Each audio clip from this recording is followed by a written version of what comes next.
अस्सलाम वालेकुम दोस्तों, आज की इस नई वीडियो में मैं आपको बताऊंगा कि आप अपने नंबर से किसी भी नंबर पर एक वक्त में काफ़ी ज़्यादा मिस्ड कॉल कैसे कर सकते हैं।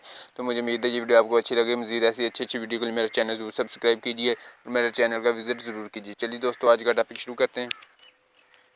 सबसे पहले आपने एक एप्लीकेशन इंस्टॉल करनी है टॉक ज़ैंग के नाम से। मैं इसका लिंक डिस्क्रिप्शन में दे दूँगा, आप वहाँ से चेक कर सकते हैं। आपने इसे डाउनलोड करना है और इंस्टॉल करना है। इंस्टॉल करने के बाद आपके सामने इसका इस तरह का इंटरफेस आएगा। यहाँ पर आपने स्टार्ट पर क्लिक करना है।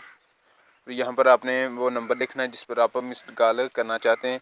उसके बाद नंबर लिखने के बाद यहाँ से नेक्स्ट करना है और यहाँ से आप जितनी मिस्ड कॉल इस नंबर पर करना चाहते हैं यहाँ पर वो तादाद लिखें मिस्ड कॉल की और उसके बाद यहाँ से नेक्स्ट करें। तो यहाँ पर आपने लिखना है कि आपकी मिस्ड कॉल कितना वक्त चले, आपकी जो कॉल जानी है वो कितने सेकंड चले।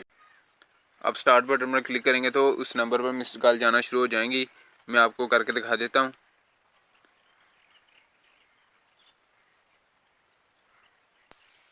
ये आप देख सकते हैं, ये खुद ब खुद मिस्ड कॉल जाना शुरू हो चुकी हैं। जी दोस्तों, ये था वो तरीका जिससे आप किसी भी नंबर पर काफ़ी ज़्यादा मिस्ड कॉल कर सकते हैं। मुझे उम्मीद है ये वीडियो आपको बहुत अच्छी लगी। मज़ीद ऐसी अच्छी वीडियो को मेरे चैनल जरूर सब्सक्राइब कीजिए। ओके, अल्लाह हाफिज़।